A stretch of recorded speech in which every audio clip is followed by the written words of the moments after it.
So, fatherhood has taught you a different type of responsibility, and pretty much that life isn't so much your own anymore. It's more investing in your kids and being present for them.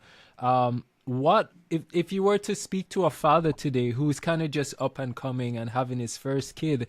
How would you encourage him? Because I find that a lot of guys are still trying to figure out how to navigate that journey. And even though, as you've said, you don't necessarily have it perfect or figured out everything yourself, I feel like you have some years ahead of a couple of guys where, what would be those words of encouragement if you had the chance to sit with him and just say, hey, here are a few things I can share with you? That's a good question. There are a few things. One, I think, is time. You can't reverse time. You only have a little bit of time. Um, so if you think you're spending a lot of time with your kids, you're not spending enough. Ooh, You're not spending enough. I was at every event, every school play, every school recital for both of my girls. And I travel a lot. And at that time, I wasn't traveling as much, but I made it a point that to get their school calendar and say, okay, I can't do anything on those days, number one. Because I never wanted them to say that I wasn't at their event or school play because yeah, I held that against my father for a long time. Like, yeah, you see those videos of the kid playing in the movies and they're looking up at the stands, where's my mom, where's my dad, yeah. That's important to a kid, your time and the attention that you give to them. So one of the big things I tell people is time. If you think you're spending a lot of time with your kid, it's not enough. That's the Yeah. first thing. The second thing is you have to stand firm. Arguments are going to come up, especially when they turn teenagers. That's the fun part. Good luck. I highly recommend this book, Strong Fathers, Strong Daughters, if you have daughters, number Yeah. one. I don't have any boys, so I don't know how that works. I don't know how my mom did four boys because I would have been a nervous Well, wreck. I've got the boys over here, so You I'll got throw boys, so something in. yeah.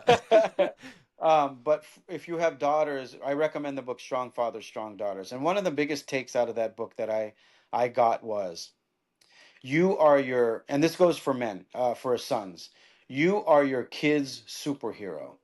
If Absolutely. 20 people tell your kid that that fire is hot, they're not going to listen to you when you tell them. But when they get older, in the back of their mind, they're conscious, they're going to hear your voice, the fire is hot. So Number true. one.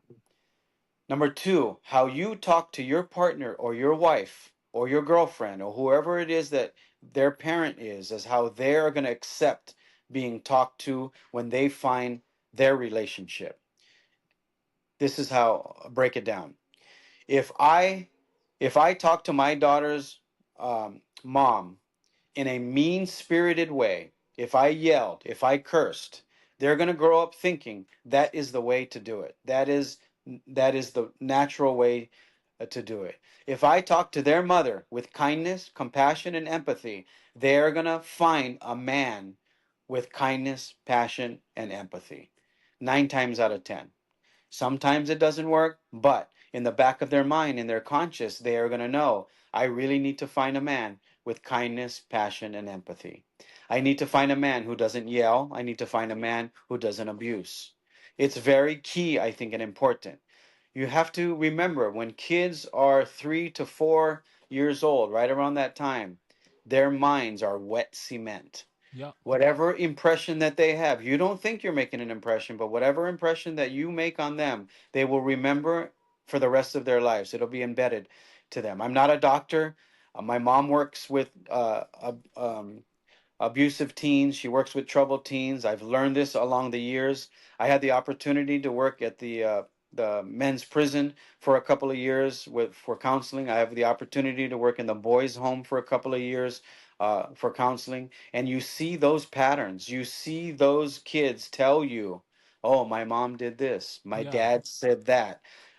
And they're 18, 19, they're in their 20s, and they're talking about 5, 6, 7 years old It's the things formative that happen. years. Yes. It's the So, formative. yes. So the second thing to wrap up that answer is be careful what you say to your kids at a very young age and how you treat their mother, because that's what they're going to look for in a relationship when they get older. Those two things are probably the most important to me.